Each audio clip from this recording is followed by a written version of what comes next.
కుత్బుల్లాపూర్ నియోజకవర్గం షాపూర్ నగర్లో శనివారం కేటీఆర్ మాట్లాడుతూ ఒక్క కుత్బుల్లాపూర్లోనే కాదు గ్రేటర్ హైదరాబాద్లో కేసీఆర్ పైన ఎంత అభిమానం ఉన్నదో మీరందరూ చాటి చెప్పారు. గ్రేటర్ హైదరాబాద్లో కాంగ్రెస్ పార్టీకి ఒక్కటంటే ఒక్క సీటు కూడా కాంగ్రెస్ పార్టీకి ఇవ్వలే. రేవంత్ రెడ్డిని నమ్మలేరు, కాంగ్రెస్ పార్టీని నమ్మలే అని అన్నారు. కానీ దురదృష్టం జిల్లాల్లో అమాయక ప్రజలకు అరిచేతిలో వైకుంఠం చూపించారు అని రాష్ట్ర సౌమ్యకృత్వాన్ని బద్మం చేశారని మండిపడ్డారు. ఆధునిక దేవాలయాలు కూడా కట్టిండు. అదే విధంగా మతం పేరు మీదనే ఓటేయాలనుకుంటే నేను అడుగుతున్నది ఒకటే, హైదరాబాద్లో ఇవాళ ఎక్కడెక్కడి నుంచో భారతదేశంలోని ఎన్నో రాష్ట్రాల నుంచి ఇక్కడికి వచ్చి బతుకు తెరువు కోసం వచ్చిన అన్నదమ్ములు ఉన్నారు. ఎవరైనా ఏం కోరుకుంటాం?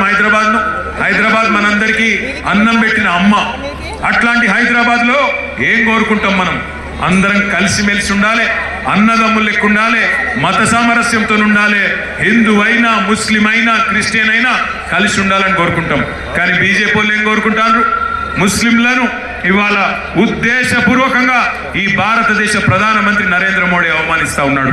ఎక్కువ పిల్లలు కంటారు, వాళ్ళకే ఎక్కువ సంపద పోతుంది అని 10 ఏళ్ళు ప్రధానమంత్రి పనిచేసిన ఆయన ఇంత దివాలా కోరుతనంతో మాట్లాడొచ్చా? ఇంత నీతి లేని రాజకీయం చేయొచ్చా? ఆలోచించండి. ఇట్లాంటి హైదరాబాద్ మనకు విశ్వనగరంగా ఉండే హైదరాబాద్ కావాలా? బీజేపీ వస్తే ఒక విషనగరంగా మారే హైదరాబాద్ కావాలా?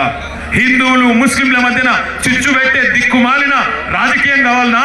లేదా హిందూ అయినా, ముస్లిం అయినా, మనిషి ఎవడైనా, మతం ఏదైనా వాళ్ళ పేదరికమే ముఖ్యం, వాళ్ళని కాపాడుకోవడమే ముఖ్యమనే కేసీఆర్ గారి విధానం ముఖ్యమా? ఆలోచించండి. మీ అందరికీ దండం పెట్టి చెప్తున్నా, హైదరాబాద్కు ఇవాళ ప్రపంచ